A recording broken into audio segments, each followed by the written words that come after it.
We begin our afternoon with Chris Beard from Ole Miss. Chris has won big at every stop along the career journey.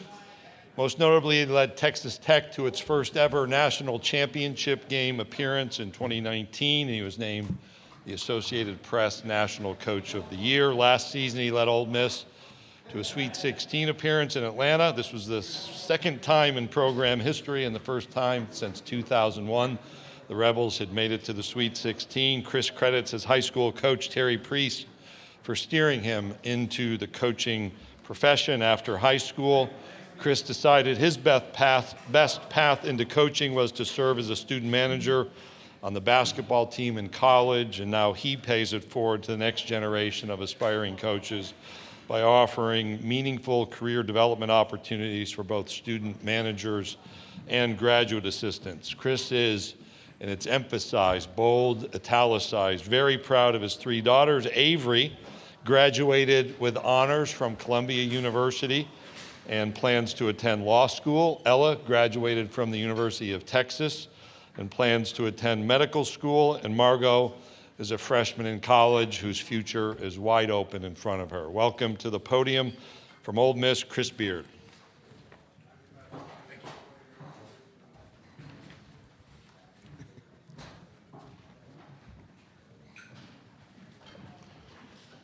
Exciting time of the year for all of us involved in college basketball. No doubt, a lot of optimism in Oxford, Mississippi with our team. This will be our third Ole Miss team. 16 players currently on the roster, 4 returners. My Crockett Junior High math here, that means we have 12 new players, 3 freshmen in that 12, and then 8 transfers, and Ilias coming over internationally from France. Not really a freshman, not really a transfer, but those 16 players. I think like most teams, we're still trying to kind of discover what our identity can be or needs to be. But I think it's safe to say that depth could be a real ally of our team this year. Of those 16 players, we literally have 13 or 14 guys that are in play here for our first scrimmages and exhibition games coming up. So really proud of what we've built in Oxford in a short time period. Emphasis on we.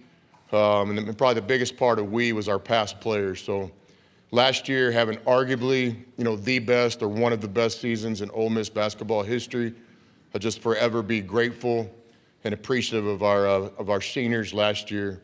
All those guys are doing really well in terms of their pro basketball starts. But I think last year's team just want to recognize, because now we have a new opportunity in year 3 because of what those guys did. I think the success on the court is also bleeding into the program. We have an all-time high season tickets sold as of today, still weeks before the season. Last year, I think we had 3 of the top 4 crowds in Ole Miss basketball history in terms of attendance. We're regularly selling out games now. It's hard to get a ticket in Oxford. So, again, it's not just the success on the court. It's not just the Sweet 16 run. I think our objective was to build a program that can sustain, not trying to be a one-hit wonder in Mississippi. So just a lot of positives right now, a lot of optimism, a lot of momentum right now. Certainly building off what the other sports are doing on campus, what Lane's doing in football is real. And in our program, we benefit from that. Any questions today? Glad to be here with you guys. If you have a question, raise your hand. Molly or Catherine will get a microphone to you. Coach, we'll start right in front of me here, about 3 rows back. Ben Roberts, Lexington Herald Leader. Travis Perry was one of your obvious transfer acquisitions. Just what did you see from him in the past that you thought he would be a good fit for your program, and what do you expect his role to be on this team? Yeah, we had recruited Travis. He's one of the first prospects I talked to literally a couple days after getting the Ole Miss job a couple years ago. So on the entry level of our relationship, had great respect for Travis, son of a coach. Not only a coach, a championship coach. His dad is a great basketball mind, somebody I've always enjoyed talking basketball with. Comes from a sports family with mom and sisters and a younger brother. Obviously, the accolades that Travis accomplished in high school, most notably winning a state championship at a school that had never done that before. Obviously got to coach against Travis last year in the SEC and thought he had a good year. I think a lot of times People associate a good year as a freshman in college basketball as the special unicorn, kind of one-and-done guy.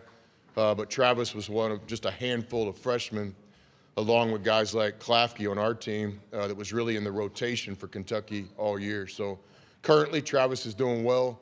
I'm on the record, and I'll never get tired of saying it. In my personal opinion, I can only speak for myself, Travis is more than a shooter. Shooter does not define what he can do on the court today, and certainly what he will be able to do as he continues to grow as a player. Still a young sophomore in our league, but we have a major impact role for Travis. We need him to have the best year he's ever had playing basketball for our team to do what we would all like to do in Oxford. Coach, we'll go all the way to our far back in the right corner. Trey. Trey Schapp, Buzz Radio Network. Coach, who are some of the other coaches that you like to maybe sit down and pick their brain and try to get new ideas for your program? Yeah, great question. I think we all have mentors in college basketball. We all have people that we respect and value their opinion. Just off the top of the list, Coach Pitino is a friend, and I don't use that word lightly. He's somebody I have great respect for. He's spent time with our teams. I've spent time with his teams. So he's somebody that I definitely lean on basketball decisions, among many others. Okay, we have a question up here on the front row to our left. AJ Storr, obviously an interesting story. Could you just tell me about what you've learned about AJ as a person since he came into the program and kind of what you're expecting from him? Yeah, I believe in AJ Storr. Not to put all the pressure of the world on his shoulders, but truth-telling program. I think AJ has a chance to reestablish himself as one of the best players in college basketball. Been pleased this summer that there's been some stories on AJ, even some national coverage that sets the facts right accurately. You say, well, AJ went to 7 or 8 schools in 7 or 8 years, but I just really respect the media members that will actually take the time to study it and do the work, and then you'll quickly understand that one of AJ's high schools shut down. Another one was in COVID, shut down. AJ went to play basically for his local high school team his junior year and had a great year, and then had the opportunity to go to a national brand prep school, the same decision that 99 out of 100 student athletes do. In college, he was established at St. John's, but they had a coaching change. That's a part of this business. We all understand that. Had great success at Wisconsin, and I don't want to speak for AJ, but like everybody in our country, you listen when opportunities are presented, and I think going to play for Bill Self is obviously not a bad decision. So, yes, AJ's been to a lot of schools, but again, if you take the time and get the facts, you'll understand that he's never ran from anything. He's a great teammate. He's a great person, not good, great. I believe in AJ. It's obviously a reset year for AJ. He knows that. We know that. We're proud to have him in Oxford, and we're proud, along with his teammates, to give him the opportunity to write the final chapters of his college career in a winning way. Okay, Coach, we'll go over to the right side. Back. Coach, you mentioned the depth. Have any guys really stood out to you in practice so far, especially on offense, scoring-wise? Yeah, that's one of the real topics in our program right now, and there's really two sides to the coin. On one side, I can present a positive narrative that we have a lot of competition in practice. Again, I've never entered the season quite in this manner. We play our first closed-door scrimmage on Saturday, and on our 16-man roster, we literally have 14 guys in play. So this is a good thing from a coaching standpoint in terms of competitiveness, depth. If you're going to win 6 games in 3 weekends, which is our goal, in late March and early April, you have to have depth and numbers to do that. On the other side of the coin, we got to make sure the culture is defended. We got to make sure that unselfishness remains kind of the pillar of everything we do. There's going to be some tough moments for probably every player on our roster. As a competitor, you want to play more. But depending on time, score, and game, we're going to have a lot of unselfishness in our program, including our veteran players. But I would definitely say that depth is the first way that I would describe this year's team. Coach, we'll go straight in front of us, just to the left, second row. Coach Neil Blackman, Saturday Down South. A lot of you guys with JUCO backgrounds like yourself are kind of a little more accustomed to building a roster quickly, but from a competitive equity standpoint, how difficult is it, especially when you have a team like yours that's still playing when the portal opens? Yeah, it's another one of those questions coaches can debate. You know, do we want to expand the NCAA tournament or do we want to keep it the same? I think on that deal, look, I think the portal opened this year, if I'm not mistaken, the Monday of the Sweet 16. So there's 16 teams standing. You know, and I don't think any of those 16 teams should really be complaining about still playing. So I thought that was, in my personal opinion, I thought that was about right. You don't want to start it too early and kind of inconvenience the teams that made the NCAA tournament, but you got to open it at some point. So we're a program that doesn't spend a lot of time talking about what we can't control. We try to spend a lot of time talking about how can we win, how can we attack, how can we be successful in the current landscape of college basketball. So there's a lot going on with our game. And again, not to have like Ted Lasso, you know, captain positive all the time, but I'm just not one of those guys that thinks a lot about all the things in our game that are challenging. I still think it's the best game. I think March Madness is sacred. I think college basketball is the best game. It educates players. It rallies communities and states. It takes over the whole world come March. And so on rules like that, we don't spend a lot of time, you know, thinking about anything other than, hey, this is the rule. How do we get it done? Was it a challenge playing when the portal opened? Yes, but we have large coaching staffs. You know, if anybody has some gripes around here, talk to the Division II coach that only has one assistant. You know, talk to some of the low major guys that have 3 or 4 guys on the staff. But at our level, if any coach gets up here and bitch or plays kind of woe is me, I mean, come on, man, we got 12, 15 guys on our staff. Okay, we have time for a couple more. We'll start over on the right. Myron. Chris, you mentioned AJ, and obviously we saw how good he was, obviously at Wisconsin and some of the challenges at Kansas. How do you get a guy like that back to playing to his potential and his ceiling? Yeah. Well, I would say that he was pretty damn good at Kansas, too. You know, when you get 7, 8 points in 15 minutes, that's adequate scoring. You know, if somebody has a player for me today that can average 7 points in 15 minutes, I'll do backflips out of here. And so, but I understand the question. It's a real question. So AJ's got to just reset. I think the first thing is he's got to stay confident.